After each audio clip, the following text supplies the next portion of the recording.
ஓடி வந்தார். அப்படி தேடி வந்து நின்று கக்கட்டும் திருக்குளத்தில் இறங்கினார். சிவனுக்கு பூஜை செய்ய வேண்டும் என்று ஜலத்தை எடுக்க தொடங்குகின்றார். அப்படி தன்னுடைய வலது கையிலே இருக்கின்ற ஆள்காட்டி விரலை ஜலத்திலே சுழட்டினார். குடமாக விட்டு திரளவில்லை. சிவமே சிவமே விதியோ விதிவசமோ யாரிட்ட ஜாபமம்மா விதியோ விதிவசமோ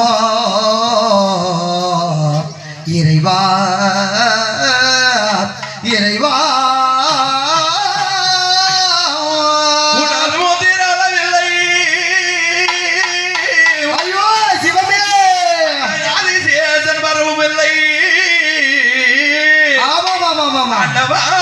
என்ன செய்வேன்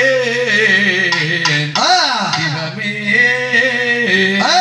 சிவமே ஐயோ என்ன செய்வேன் மாறுவாங்க மாறுவாங்க அழுவாங்க ஆண்டவனின் சோதனையோ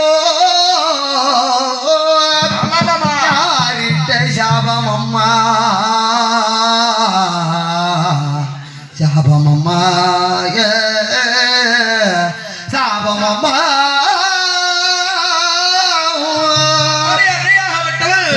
உடம்பில்லையே ஆதிசேஷன் சிம்மாடாக வரவில்லையே. என்ன காரணமோ தெரியவில்லை. பூஜைக்கு ஜலம் எடுத்து செல்ல வேண்டும். இந்த பூஜைக்கு ஜலம் எடுத்து செல்லவில்லை என்றால் எமதக்கிரியாகப்பட்டவர் எனக்கு சாபத்தை கொடுத்து விடுவார். அப்படி என்று என்ன செய்கின்றார்? அன்னையாகப்பட்டவர் அழுது புலம்பி உற்று பார்க்கின்ற காலத்திலேயே என்ன நடந்திருக்கிறது?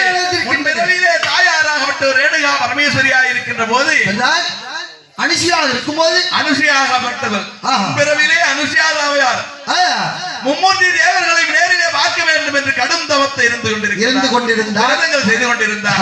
அப்பொழுது இந்த மும்மூர்த்தி தேவர்களுக்கும் இந்த அன்னையார் இடத்திலே அனுசையா இடத்திலே சாதம் உண்பதற்காக பரதேசியை போல செல்கின்றார்கள். உணவு இருக்க வேண்டும் என்று அப்பொழுது இந்த அனுசையால் இந்த மும்மூர்த்திக்கும் சாதமாகப்பட்டது கொடுக்கின்றேன் என்று வீட்டிற்கு அழைத்து சென்றார். அம்மாவுடைய கட்டளை ஈஸ்வருடைய கட்டளை என்னிலும் இப்படி சொல்லிவிட்டாரு. இது யாரோ தெரியவில்லை. அப்படி என்று ஞானத்தாலே அறிந்து இவர்களை சும்மா விடக்கூடாது. இப்பொழுது நம்மை அம்மனமாக அன்னம் கொடுக்க வேண்டும் என்று தெரிவித்தார்களோ அப்படியே நாம் கொண்ட விரதத்தை முடிக்க வேண்டும். அப்படி என்று சொல்லி கைலாய பரமல் பிரமதேவன் நாராயணன் என்று சொல்லக்கூடிய மும்மூர்த்தி தேவர்களையும் ஒரு குழந்தையாக சிற்றித்தார். இந்த அன்னையார் குழந்தையாக மாற்றிவிட்டார். குழந்தையாக மாற்றி குழந்தைக்கு அன்னம் கொடுக்கின்றார். கட்டிருந்த புடவையை மூன்றாக கிழித்து ஏழை தொட்டிலாக கட்டி அம்மாள் என்ன செய்கின்றார்? இந்த மும்மூர்த்தி தேவர்களையும் தொட்டிலே போட்டு ஆறாரோ ஆறினரோ